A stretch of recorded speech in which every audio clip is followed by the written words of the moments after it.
The national spend in local media, which is where we specialize, is a critical part of it. I mean, it's about a third of the total dollars flowing into the local media.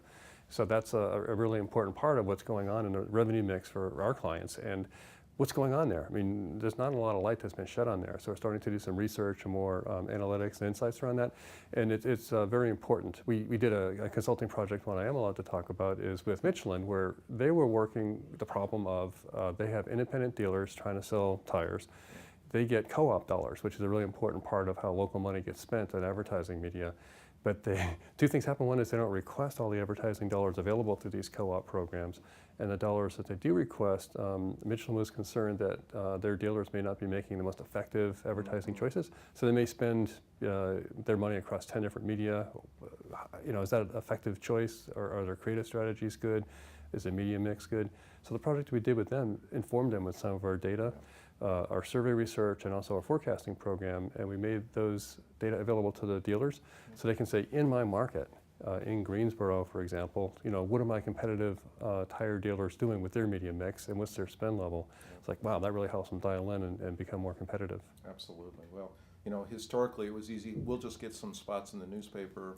Exactly. Get a partial page or whatever, and right. That's the way they used to do it. And that's what they do, and so we showed that, though, for some of these dealers, and they could see in their market, here in Boston, Sullivan Tire is an example, a really good leading partner for Michelin, but they could look in the county level in the Boston marketplace and find out what their competitive tire dealers are doing. A lot of these guys would just habitually buy newspaper ads or buy radio spots. Proven success in the past, but their competitors are getting much more digital, and they're starting to win some of the market share away, and that we can show them why that's happening. Well, the Michelin project was a great one for us, and the client was really happy. We're also doing more and more stuff internationally. Right. So it's a bigger world out there. It is, and a number of our, particularly the technology clients, are into platforms where they can scale very well.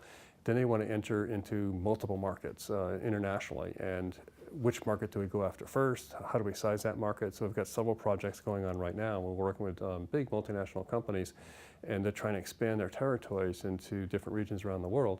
It's like, okay, of as big as we are, a huge market capitalization, hundreds of billions of dollars market capitalization, we need to still prioritize our sales force to get the maximum dollars out first. Right. We don't want to go into a country and spend a lot of resources when we could have been making 3 times as much in 3 other countries. So we're helping them size those markets in the small and medium business sector, the local business sector, and understand the current dynamics, the number of firms, the average size of those firms, how they size up by vertical in terms of ad spend, and the propensity to buy different kinds of ad services, display, search, video, different kinds of ad like that, ad inventory like that. And that's really helpful for them to understand how to deploy their resources to start scaling to the growth that they need to meet with their business objectives. Well, when you think about it, everything's local.